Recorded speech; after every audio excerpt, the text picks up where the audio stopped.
Let me ask you a question. What is the most important part of World of Warcraft? Is it the races? Is it the classes? Is it me? No. Well, yes, but no. Clue's in the name. The world.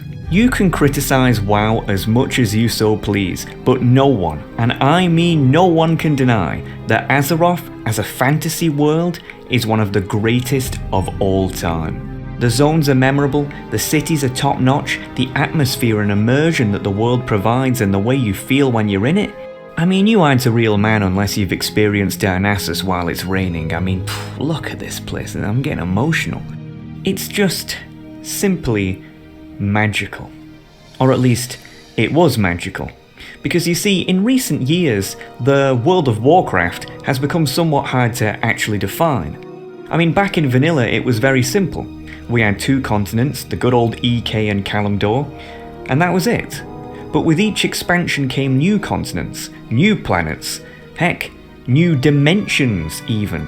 And before you know it, the world has become flooded with so many outdated and dead zones that it's hard to even keep track of them all. I mean, seriously, I can't be the only one who looks at WoW's world map and can't help but laugh at how ridiculous it looks now. How did we go from this, to this, to this, to this, to this? I mean, come on. I mean, give it a few years and the world map's gonna look like this. I mean, it's just getting ridiculous. Recently I've been watching a friend of mine play through the Elder Scrolls II Daggerfall. For those who don't know, this game is home to one of the largest virtual worlds ever made. I'm told that the world map is around the same size as my country in reality.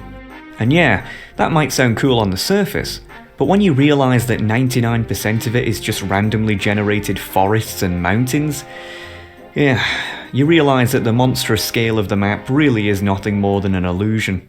In the game after Daggerfall, The Elder Scrolls III Morrowind, the creators of the games, Bethesda, instead decided to opt for a much smaller world map. But this time, it would be 100% handcrafted, with no randomly generated terrain at all. Despite the world of Morrowind being less than 1% the size of Daggerfall's, it's almost universally agreed that it was far more memorable and preferable. It's the quality of the world that's important, not the quantity of it. The problem with WoW's world is that because the game has been out for so long and has had so many expansions, it has an overwhelming amount of dead zones that are almost universally empty. Visiting Pandaria or Draenor in the 2020s gives me almost the same feeling as walking through a graveyard at night.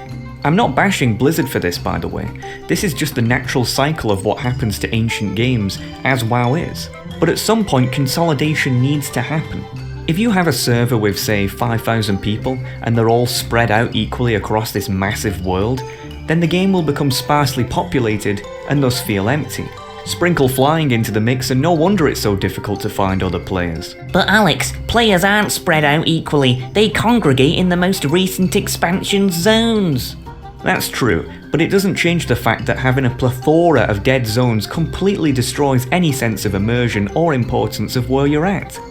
I saw that Blizzard recently tried to remedy this dead world issue by making it so you can level in any expansion you want to. Well hey, that's great at making zones useful again, but it doesn't change the fact that the world is still too damn large. Again, as crazy as it sounds, more is not always necessarily better. I would rather have 2 continents with 100% of the player base in them, with every zone being relevant in some way, than 8 continents with a bunch of zones from a decade ago that are nothing more than historic artifacts and dead weight. But again, you can't just remove decades worth of work. Players may want to go back to these places for one reason or another. So, what exactly can you do? Well, in WoW 1, nothing. But in WoW 2, as we're starting from a fresh slate, the world is our oyster. In vanilla WoW, you couldn't go to Northrend, but that doesn't mean that it didn't exist. It was a place in the lore, but wasn't accessible in the game yet. In WoW 2, we're going to do the exact same thing, but for everywhere. The only 2 available continents would be EK and Kalimdor, whereas everywhere else, though of course still in existence, would not be available in the game. This way we keep the world densely populated, relevant and important feeling all at the same time, while keeping the door open for future expansions. But obviously, you can't just give people the exact same EK and Kalimdor that they're used to, which brings us nicely to the story.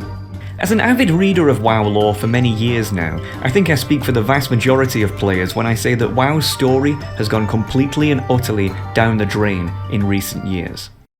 Blizzard's obsession with hiring bad writers who can't help but force their own real-life political beliefs and perversions into the game has drawn much criticism. I could go on forever about all the bastardizations, plot holes and awful characters they've made, but I'd rather just deal with the main crux of the issue. We need to go back to basics. No more cosmic crap, no more galactic threats, and for Christ's sake, no more space. Honestly, sometimes World of Warcraft feels more like World of StarCraft these days.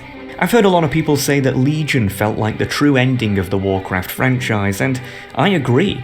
The Burning Legion was always the big bad, yet of course, Blizzard just couldn't end it there.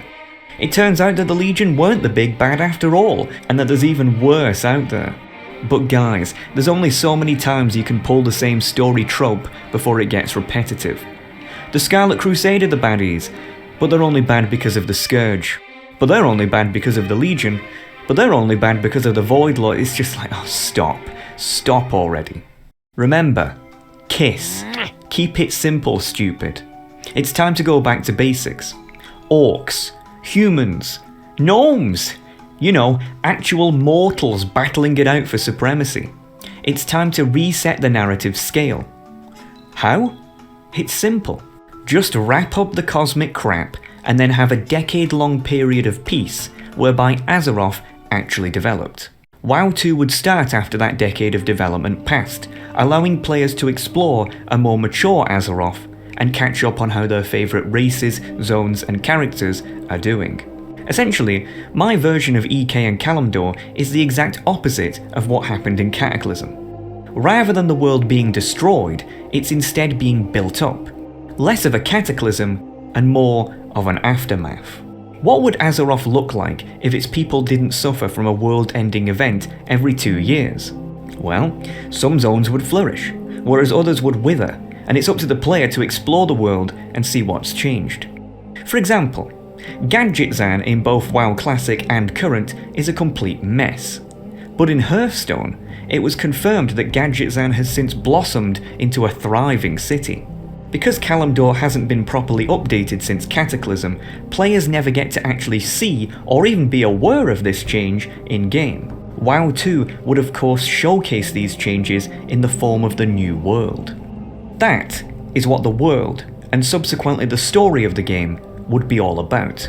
There is no big bad, no world-ending threat. No. It's just you, the world, and trying to find your place within it.